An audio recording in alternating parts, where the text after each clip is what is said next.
Hi booktube, Aaron here. Hope you're doing okay. I'm in a bit of a different location for this video, and it's a bit of a different idea for a video. I'm going to talk about what may potentially be some of my favourite books, but it's coming from a bit of an odd angle. So a while ago, I was looking at my bookshelves, and I was thinking that although there was some space to squeeze a few books in, I was seeing that really in the sort of foreseeable future, if I was to continue buying books at a similar rate, I'd be running out of room quite quickly unless I was to um, sort of double stack my shelves or something like that, which is something I don't necessarily want to do quite yet if I can help it. And so what I decided to do was to take a few books off the shelves, particularly when an author was particularly well represented, or I had multiple editions of a certain book, something like that. So then there'd be a bit more space. And so as I was doing that, I was also trying to think maybe what authors I've been most drawn to recently, and authors that kind of sum up my reading over maybe the last year or 2 years or 3 years. And so this isn't a definitive list of my favourite all-time authors, but certainly some of the authors represented here can definitely be said to be some of my favourite authors. First up, we've got a book that I haven't read yet. I think there's one other book here that I haven't read yet, but it's by an author I've enjoyed a lot in the past, and I would definitely consider a favourite. This is Under Western Eyes by Joseph Conrad. I just love his writing style, and he's one of those very ambiguous authors, but yeah, there's just something about him that I haven't quite figured out yet, but there's a kind of irresistible pull towards him. So Under Western Eyes will likely be the next thing I read by Conrad. And I should add, actually, so I'm pulling these all off a little library cart kind of thing that kind of doubles as a bedside table, so that kind of solves the mystery as to why I'm in a slightly different filming location. Next up, and we'll see if I can actually get this out. Yeah, I can. It's War and Peace by Leo Tolstoy. This is a nice sort of naked hardback by Oxford, and this is an updated version of the Louise and Elmer Maud translation. So it's been updated by Amy Mandelker. And we've got a bit of a little quote there on the back. And yeah, I really love War and Peace. It's probably up there in my favourite all-time novels that I've read, and so it's quite fitting that that's there. In a similar kind of territory then, definitely an author that I've been grappling with recently, although I think it's going to take some time for me to work out whether he's a favourite author or not, and that's Dostoevsky. So I've got Crime and Punishment here, and I read this translation by Michael Katz earlier this year, and I really quite liked it. And I'm feeling like I'm getting to know Dostoevsky and his personality and his writing style, and his dark sense of humour. And I probably his dark sense of humour is the thing I find the most appealing. And then another big one that I'll probably struggle to get out.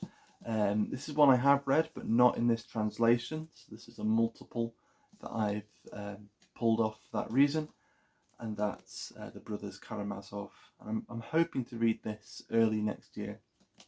I read the Constant Garnett translation, and then this is the more recent Michael Katz translation. Next up is another book I haven't read, but it does sort of sum up, it's kind of connected to one of my probably one of my favourite and maybe one of the most profound reading experiences, and that was reading Proust. So this is Monsieur Proust by Celeste Albaret, and so it's her sort of reminiscing on her relationship with Proust. She was his housekeeper, and she actually turns up as a character in the book, although it's not actually herself. It's her name turns up as another character, if that makes sense. But I'd quite like to get to that at some point. And just behind the bunny rabbit, we've got the whole of In Search of Lost Time there. Next up, we've got Kafka. Whoops, they're all falling over now. Similar to Dostoevsky, I think it's the dark sense of humour that I really like. Unlike Dostoevsky, it didn't take me long at all to realise this is an author that I really, really love. And so again, Kafka probably would rank quite highly if I were to put together a list of my all-time favourite writers. This is a book I really need to reread at some point. It's The Song of Solomon by Toni Morrison. And I think I've read The Bluest Eye and The Song of Solomon fairly closely together within a few months. And both of them had a really profound effect. I think, again, similar to Conrad, that the writing is... it's not necessarily difficult, but it's very stylized, and I really enjoyed that and enjoyed sort of following it, but also just the stories that Morrison tends to tell are really quite brutal and hard hitting, and I really, really loved this book. So this is one I'd really like to get back to at some point. Another rather difficult writer, but a writer who just really takes me under their spell whenever I read one of their books, is W.G. Sebald. This is The Rings of Saturn, and it's just a wonderful, just a wonderful world to kind of get lost in, even that world is basically Sebald's head, but I really love it. Also back here we've got some more Kafka. We've got the complete novels. This is a duplicate really. I've got sort of separate copies of The Trial and The Castle on the main shelves. I'll get around to getting America at some point. And I really need to get rid of this actually, because I bought those other copies because the type in this edition is really, really small. And so I'll likely be getting rid of this, but I've just moved it over here so it's out of the way.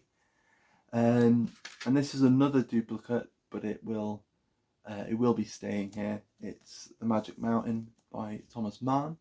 I've just finished reading another translation of this.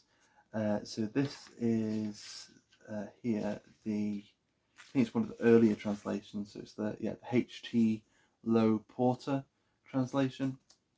And reading this translation, I knew this was a book that I really loved and that I'd be coming back to.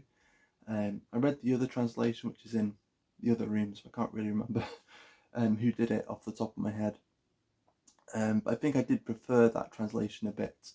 But I did find I was going back to this translation for little bits. There's a very crucial scene where there's a conversation that takes place in French, and part of the reason for getting another translation is this sort of retains that conversation in French, whereas most of it is translated into English in the other translation. But I found myself coming back to this because I noticed that the main character, Hans Castorp, starts echoing some of the things that the woman he's talking to says to him, to other people. And I could kind of tell that he was saying it in French because they'd italicized it in that other translation. And it sort of struck, it rang a bell. So I went back and found that he was essentially quoting this character that he'd been talking to, which was really, really interesting. And so it was sort of good to go back and actually see exactly, to make sure that it was actually the exact same thing he was saying, and it was, or if there were any slight differences, that you could tell the slight differences in French, and you could. So yeah, that was, you probably didn't need to know that, but I found that interesting. And to finish up, we've got some poetry, and actually these they do represent some of my all-time favourite poets. First up, we've got the Duino elegies, which I've brought up a fair bit this year, and it was really only from rereading this earlier this year. I read this translation twice this year, and I just really, really loved it. So I think Rilke will be is quite safe in my list of favourite poets and of all-time writers. And I've got more or less the complete poems of Rilke in the other rooms, so I've moved this up to, it saves a little bit of space. Next up is Ted Hughes, and I've just got the new selected poems here, and so I've got some individual collections through there, and really Ted Hughes is the poet who got me into reading poetry, kind of on my own terms, and just kind of trying to find what I really liked in poetry, and so I owe him a huge sort of debt there, I suppose. And I do like his poetry a lot. He is one of my favourite poets. And after getting into Ted Hughes and finding out more about him, I wanted to find out more about Sylvia Plath, and then she quickly became one of my favourite poets and writers generally as well. And so I've got her selected poems here. They're selected by Carol Ann Duffy, and yeah, again, I've got some individual collections in the other room, so this saves up a little bit of space. But there we go. That's all the books there that kind of represent some of my favourite all-time writers. I've always been quite hesitant to actually make a definitive list of that kind of thing, and to make a definitive list of my all-time favourite books. I thought this was a good way to get around it, to give a kind of a vague, a vague review of my favourite books and my favourite writers. So there we go. I'll likely be back in the normal location next time. But thank you very much for watching, and I'll see you soon. Bye.